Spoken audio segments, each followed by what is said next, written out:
ಕಾಂತಾರ ಫಿಲಮಲ್ಲಿ ಕಾಡಲ್ಲಿ ಹೋದಾಗ ಅವರು ಇದು ನನ್ನ ಅಜ್ಜಂದು ಗನ್ನು ಶೂಟ್ ಮಾಡಿದ್ರೆ ಫುಲ್ ಆಗ್ತದೆ ಅಂತ ಹೇಳ್ತಾರಲ್ಲ, ಆ ಸೀನ್ ಅಂದರೆ ಬ್ಯಾಕ್ ಸ್ಟೋರಿನ ಆ ಸೀನನ್ನು ನಮಗೆ ರಿಷಬ್ ಸರ್ ಅದು ಪ್ರಕಾಶನನು ಒನ್ ಆಫ್ ದ ಕೋ-ರೈಟ್ರು ಕಾಂತಾರ ಒನ್ನಿಗೆ. ಸೊ ಅವರು ಪ್ರಕಾಶ್ ಸುಮಿನಾಡು, ನಾನು, ಅನಿರುದ್ಧ್ ಮಹೇಶ್, ಶ್ಯಾಮ್ ಪ್ರಸಾದ್ ಮತ್ತು ರಾಜ್ ಬಿ ಶೆಟ್ಟಿ ಮತ್ತು ರಿಷಬ್ ಸರ್ ಎಷ್ಟು ಜನ ರೈಟರ್ಸ್ ಕಾಂತಾರ ಒನ್ನಿಗೆ ಆ್ಯಕ್ಚುಲಿ. ಸೊ ರಾಜ್ ಕೆಲವು ಪೋರ್ಷನ್ಗಳನ್ನು ಬರೆದಿದ್ರು, ಕೆಲವು ಓಪನಿಂಗ್ ಮತ್ತು ಎಂಡಿಂಗ್ ಪೋರ್ಷನ್ಸ್ಗಳನ್ನು ಅವ್ರು ಬರೆದಿದ್ರು. ಅವರು ಮೇಜರಾಗಿ ನಾವು 4 ಜನ ಅಂದರೆ ಇವರು, ನಾನು, ಅನಿರುದ್ಧ್, ಶ್ಯಾಮ್ ಪ್ರಸಾದ್ ಮತ್ತು Rishab sir. So Rishab sir ಈ ಒಂದು ಸೀಕ್ವೆನ್ಸಲ್ಲಿ ಈ ರೀತಿಯಾದಂಥ ವಿಷಯಗಳು ಬರಬೇಕಂತ ನಮಗೆ ಹೇಳ್ತಾರೆ. ಈ ರೀತಿಯಾದ ವಿಷಯಗಳು ಬರಬೇಕು, ಆಮೇಲೆ ಒಂದು ಕತೆ ಹೇಳ್ಬೇಕು ಅವನು, ಆ ಕತೆ ಮಜವಾಗಿರಬೇಕು ಅಂತೇಳಿ. ಸೊ ಆ ಕಥೆನ ಬೇರೆ ಬೇರೆ ವರ್ಷನ್ಗಳು ಟ್ರೈ ಮಾಡ್ತೀವಿ ನಾವು. ನಾನು ಮತ್ತು ಪ್ರಕಾಶನ ಕೂತ್ಕೊಂಡು ಬರಿತೀವಿ, ಅನಿರುದ್ಧ್ ಮತ್ತು ಶ್ಯಾಮ್ ಪ್ರಸಾದ್ ಕೂತ್ಕೊಂಡು ಒಂದು ವರ್ಷನ್ ಟ್ರೈ ಮಾಡ್ತಾರೆ. ಆಗ ನಾನು ಮತ್ತು ಪ್ರಕಾಶನ ಕೂತ್ಕೊಂಡು ಈ ವರ್ಷನನ್ನು ಟ್ರೈ ಮಾಡಿದ್ದು.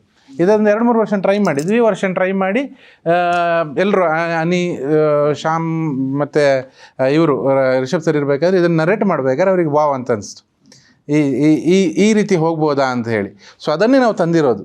ಅಲ್ಲಿ ಏನಿದೆ ಅದು ಅದೇ ಅದನ್ನು ಈಗ ನಂಗೆ ಹೇಳಕ್ ಮರ್ತೋಯ್ತು. ನಾನು ಹೇಳಿದಲ್ಲ ಪೇಪರ್ಗೆ ಇಳಿದ ಮೇಲೆ ಹೇಗಿರೋದು ನನ್ನ ಅಜ್ಜನ ಡೈಲಾಗ್ ಇದೆ, ಡೈಲಾಗ್ ಹೀಗೆ ನಡ್ಕೊಂಡು ಹೋಗುವಾಗ ರಾಜ ಮಾರ್ತಾಂಡ ಗಜೇಂದ್ರ ಸಿಂಹನ ಆಡಳಿತ ಆಯ್ತಾ. ಆಗಿನ ರಾಜ ಮತ್ತೆ ನನ್ನ ಅಜ್ಜ ವೀರ ಪರಾಕ್ರಮಿ ತನಿಯ ಕ್ಲೋಸ್ ಫ್ರೆಂಡ್ಸಾ. ಹಾಗೆ ಒಂದ್ಸಲ ಕಾಡಿಗೆ ಬೇಟಾಡ್ಲಿಕ್ಕೆ ಹೋಗುವಾಗ, ತಮಾಷೆ ಮಾತಾಡ್ಲಿಕ್ಕೆ ಹೋಗುವಾಗ ಕರ್ಕೊಂಡು ಹೋದ್ರು ಕಾಡಿ ಬೇಟೆ. ಅದೇ ಹೋದ್ರು. ಹೋಗುವಾಗ ಮಾತಾಡ್ತಾ ಹೋಗುವಾಗ ಮುಂದೆ ಬಂದು ಎಂತ ಉಂಟು, ಹುಲಿ ಅಲ್ಲ ಹಂದಿ, ಒಂದು ಹಂದಿ ಉಂಟು. ಹಾಗೆ ತಮಾಷೆ ಮಾತಾಡೋದು ಒಂದು 14 ಹಂದಿ ಹೊಡ್ಕೊಂಡು ಹೋಗಿದ್ವಿ. ಸ್ವಲ್ಪ ಮುಂದೆ ನೋಡಿದಾಗ ಇನ್ನೊಂದುಂಟು, ಎಂತ ಹಂದಿ ಅಲ್ಲ ಮರೆ, ಹುಲಿ. ಆ ಹುಲಿ ತನ್ನ ರಾಜನನ್ನು ಬೇಟೆಯಾಗಿ ನೋಡ್ತಾ ಉಂಟು. ಅದೇ ರಾಜ ಅದೇ ಹುಲಿಯನ್ನು ತನ್ನ ಬೇಟೆಯಾಗಿ ನೋಡಿ ಗನ್ನು ತೆಗೆದು ಹುಲಿಗೆ ಗುರಿಟ್ಟು ಹೋಗ್ತಾನೆ. ಗನ್ನು ತೆಗೆದು 2 ಸಲ ನೆಲಕ್ಕೆ ಬಡ್ದು ಹುಲಿಗೆ ಗುರಿಟ್ಟು ಟ್ರಿಗರ್ ಹೋಗ್ತಾನೆ. ಟಿಸ್ಕೆ ಎಂತ ಟಿಸ್ಕೆ ಎಂತ ಆಯ್ತಾ, ಗನ್ನು ಫೈರ್ ಆಗೋದಿಲ್ಲ ಮರ. ಸಾವು ಪಕ್ಕ ರಾಜನ ಗಣ್ಣಿಗೆ ಕೈ ಹಾಕಿದ್ರೆ ನನ್ನ ಅಜ್ಜ ಗನ್ನು ತೆಗೆದು ಅಲ್ಲಾಡಿಸಿ ನೆಲಕ್ಕೆ ಬಡ್ದು ಹುಲಿಗೆ ನೆಲಕ್ಕೆ ಗುರಿ ಇಟ್ಟು ಟ್ರಿ ಹೋಗ್ತಾನೆ. ಬಡಮ್ ಹುಲಿ ಖಾಲಿ. ನೆಲಕ್ಕೆ ಗುರಿಟ್ಟು ಹುಲಿಯಾಗೆ ಸಾಯಿದ, ಗುಂಡು ನೆಲಕ್ಕೆ ಬಿದ್ದು ಪಿಚ್ಚಾಗಿ ಹುಲಿಗೆ ಬಿದ್ದದ್ದ.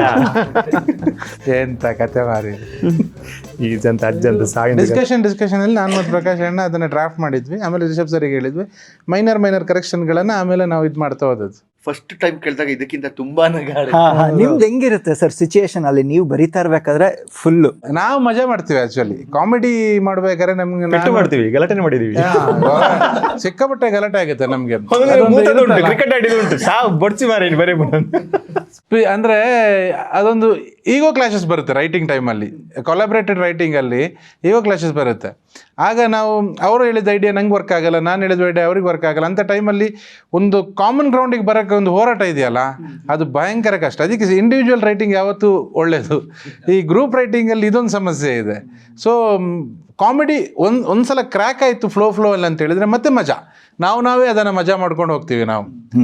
ಸೊ ಸರ್, ಸರ್ಕಾರಿ ಹಿರಿಯ ಪ್ರಾಥಮಿಕ ಶಾಲೆಯಲ್ಲಿ ಭುಜಂಗಂದು ಬೈಕ್ ಸೀನ್, ಅದ್ರದ್ದು ಬ್ಯಾಕ್ ಸ್ಟೋರಿ. ಭುಜಂಗದ ಬೈಕ್ ಸೀನು ಈ ಮೂರೊಟ್ಟಿಗೆ ಹೋಗೋದು, ಉಗ್ರ ಹೋರಾಟದ. ಇವ್ರು ಅದೇ ಹೇಳ್ತಾ ಇದ್ರು, ಹ್ಯಾಪಿ ಇಂಡಿಪೆಂಡೆನ್ಸ್ ಡೇ.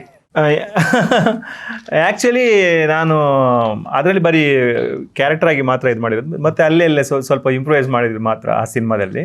ಅದರಲ್ಲಿ ಗುರು ಮೇ ಬಿ ಮೊದಲೇ ಸ್ವಲ್ಪ ನನ್ನ ಡೈರೆಕ್ಷನ್ ಟೀಮಲ್ಲಿ ಸರ್ ನನಗೆ ಅದು ಅಷ್ಟೊಂದು ಕ್ಲಾರಿಟಿ ಇಲ್ಲ. ಶೂಟಿಂಗ್ ಸ್ಪಾಟ್ ಅಲ್ಲಿ ಏನಾಯ್ತು ಅಂತ ಅಂದ್ರೆ ಅಲ್ಲಿ ಏನು ಇಂಪ್ರೂವೈಸೇಷನ್. ಭುಜಂಗನ ಕ್ಯಾರೆಕ್ಟರ್ ತುಂಬಾ ಡೈಲಾಗು. ಇವರು ಮುಂಚೆನೆ ನಾವು ಕೆಲಸ ಮಾಡ್ಬೇಕು, ಅದ್ರ ಜೊತೆ ಕೆಲಸ ಮಾಡ್ಬೇಕು, ಅಲ್ಲೆಲ್ಲ ಹೇಳ್ತಿದ್ದ ಪಂಚ್ಗಳೆಲ್ಲ, ಕೇಶವಣ್ಣ ಅಂತ ನಿಮ್ಮನ್ನು ಕೊಂದ್ರೆ ಕೇಸಾದಿತ್ತ, ಅದೆಲ್ಲ ನಾವು ಅಲ್ಲಿ ಯಾವಾಗ್ಲೂ ಹೇಳ್ತಿದ್ದು ಇದು ಮಾಡಿರೋದು ಅಲ್ಲಿ. ಅದು ಶೂಟ್ ಆಗ್ಬೇಕಾದ್ರೆ ಅದೇ ಅಂಗಡಿಯಲ್ಲಿ ಸೋಡಾ ಕುಡಿತಿರ್ತೇನೆ ನಾನು. ಬಟ್ ಸೋಡಾ ಕುಡಿಯುವಾಗ ಅದು ನನ್ನ ಮರ್ತೋಗಿದೆ ಸೀನ್. ನೆನಪಿದ್ಯಾ? ಅಲ್ಲ, ಅದ್ರಲ್ಲಿ ಒಂದು ನೆನಪಿರೋದೇನಂದ್ರೆ 3 ಜನ ಬೈಕಲ್ಲಿ ಹೋಗ್ಬೇಕು. ಆ ಬೈಕ್ ನಮ್ಮ ಫ್ರೆಂಡ್ ಇದೆ ಆಕ್ಚುಲಿ, ದೀಕ್ಷಿತ್ ಇದ್ದು ಬುಲೆಟ್. ಅವನು 15 ದಿವಸ ಯಾಕಂದ್ರೆ ಶೂಟಿಂಗ್ ಕೊಟ್ಟು 58 ದಿವಸ ಬೈಕ್ ನಮ್ಮ ಜೊತೆಗೇನೆ. ಆ ಬೈಕ್ ಹೆಂಗಾಯ್ತು ಅಂತ ಹೇಳಿದ್ರೆ 3 ಜನ ಕೂರ್ಬೇಕು. ಮಧ್ಯೆ ಫಸ್ಟ್ ಪ್ರಮೋದಣ್ಣ ಬಾಡಿ ಗೊತ್ತು ಹೆಂಗಿದೆ ಅಂತೇಳಿ ಅವ್ರದ್ದು. ನೆಕ್ಸ್ಟ್ ಪ್ರಕಾಶ್ ಅಣ್ಣ ಸ್ಯಾಂಡ್ವಿಚ್, ಲಾಸ್ಟ್ ನಾನು ಕೂತು ಕೂತು ಕೂತು 7 ಸರ್ತಿ ಹಿಂದೆದು ಗಾಡಿ ಇದೆಯಲ್ಲ ಕಟ್ಟಾಗಿದೆ. ವೆಲ್ಡ್ ಮಾಡಿರೋದು ವೆಲ್ಡ್ ಮಾಡಿರೋದು 7 ಸರ್ತಿನೇ ವೆಲ್ಡ್ ಮಾಡಿರೋದು. ಅವ್ರಿಗೆ ಗೊತ್ತಿದ್ದಿಲ್ಲ ದೀಕ್ಷಿತಿಗೆ ಗೊತ್ತಿದೆ. ಈಗ ಗೊತ್ತಾಗುತ್ತೆ. ಕಟ್ಟಾಗಿ ಲಾಸ್ಟಿಗೆ ಹಿಡ್ಕೊಳ್ಳೋದು ಎಲ್ಲ. ಅದು ಕೂರ್ಬೇಕಾದ್ರೆ ಹಂಗೆ ಕೂರ್ತಾ ಇದ್ದಿದ್ದು ಭಾರಿ ಜಾಗ್ರತೆಯಲ್ಲಿ. ಆಮೇಲೆ ಅದು ಹಂಪಿಗೆ ಬಿದ್ರಂತೂ ಹಿಂದೆ ಕೂತ ಇಬ್ಬರದ್ದು ಬಾಯಲ್ಲಿ ಇರ್ತದೆ. ಗಾರ್ಡ್ ಅಲ್ಲ ಗಾರ್ಡ್.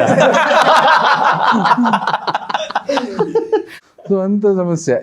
ಮತ್ತೆ ಅವರು ರೈಡಿಂಗು ಭಯಂಕರ ಇರ್ತದೆ ಪ್ರಮೋದ್ ಅಣ್ಣಂದು. ಅವರಿಗೆ ಹಿಂದೆ ಇಬ್ರು ಇದ್ದಾರೆ ಅಂತ ಇಲ್ವೇ ಇಲ್ಲ, ನಾನು ಒಬ್ಬನೇ ಹೋಗ್ತಿರೋದಂತ ಹೋಗ್ತಾರೆ ಅವರು. ಹೌದಾ? ಒಂದ್ಸಲ ಕಾರಲ್ಲಿ ಅವ್ರ ಜೊತೆ ಮಜಾ ಇರುತ್ತೆ. ನೋಡಿ ಸರ್, ಇದು ಒಂದು ಟ್ರೈ ಮಾಡೋಣ.